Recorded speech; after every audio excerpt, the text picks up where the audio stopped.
Hello friends, எல்லாருக்கும் வணக்கம். இந்த வீடியோவில் நம்ம என்ன பார்க்குறோம்னா, மத்திய அரசு ஊழியர்களுக்கு 50% அகவிலைப்படி உயர்வு, அலவுன்ஸுகள் 25% அதிகரிப்பு, மெகா பரிசு. வாங்க டீட்டெயில்ஸாக பார்க்கலாம்.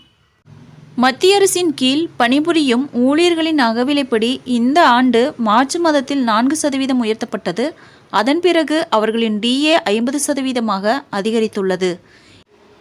இதேபோல் மத்திய அரசு ஓய்வூதியதாரர்களின் அகவிலைப்படியும் 4% முதல் 50% வரை உயர்த்தப்பட்டுள்ளது. அதன் பிறகு மத்திய ஊழியர்கள் மற்றும் ஓய்வூதியதாரர்கள் பணவீக்கத்திலிருந்து பெரும் நிவாரணம் பெற்றுள்ளனர். இது தவிர ஊழியர்களின் 8 கொடுப்பனவுகளும் அதிகரிக்கப்பட்டுள்ளன.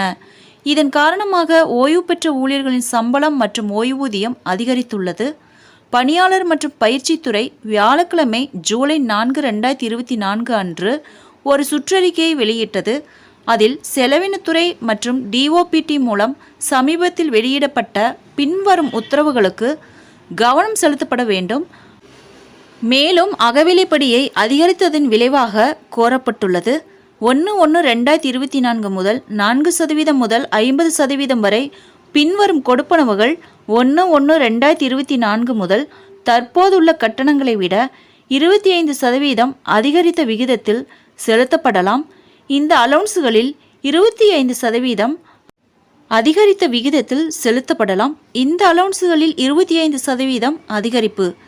முதலாவது பார்த்தீங்கன்னா தொலைத்துறையிடம், இரண்டாவது வாகன கொடுப்பனவு, மூன்றாவது ஊனமுற்ற பெண்களின் குழந்தைகளுக்கு சிறப்பு கொடுப்பனவு, நான்காவது குழந்தைகள், ஐந்தாவது கல்வி கொடுப்பனவு, ஆறாவது வீட்டு வாடகை கொடுப்பனவு, ஏழாவது ஆடை கொடுப்பனவு, எட்டாவது கடமை கொடுப்பனவு, ஒன்பதாவது பிரதிநிதித்துவ அதாவது கடமை கொடுப்பனவு 25% அதிகரிக்கும்.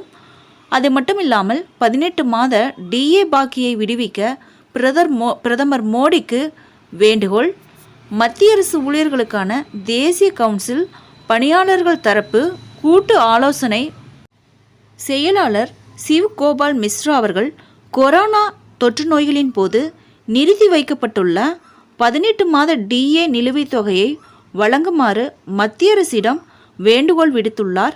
பிரதமர் மோடிக்கு அவர் எழுதிய கடிதத்தில் தேசிய கவுன்சிலின் ஜேசிஎம் செயலாளர் பணியாளர் தரப்பு என்ற முறையில் மத்திய அரசு ஊழியர்கள் மற்றும் ஓய்வூதியதாரர்களின் மனதை குழப்பும் சில முக்கிய பிரச்சனைகள் குறித்து உங்கள் கவனத்தை ஈர்ப்பது எனது கடமை. உண்மையில் கோவிட்-19 தொற்று நோயை கருத்தில் கொண்டு ஜனவரி 2020 முதல் ஜூன் 2021 வரை 18 மாதங்களுக்கு டிஏ மற்றும் டிஆர் செலுத்துவதை மத்திய அரசு நிறுத்தியது. விரைவில் அதை விடுவிக்குமாறு கடிதம் எழுதியுள்ளார். ஃப்ரெண்ட்ஸ், இந்த தகவல் உங்களுக்கு யூஸ்ஃபுல்லாக இருந்தால் என்னோட சேனலை சப்ஸ்கிரைப் பண்ணுங்கள், லைக் பண்ணுங்கள், மற்ற நண்பர்களுக்கும் இந்த வீடியோவை ஷேர் பண்ணுங்கள். தேங்க்ஸ் ஃபார் வாட்சிங்.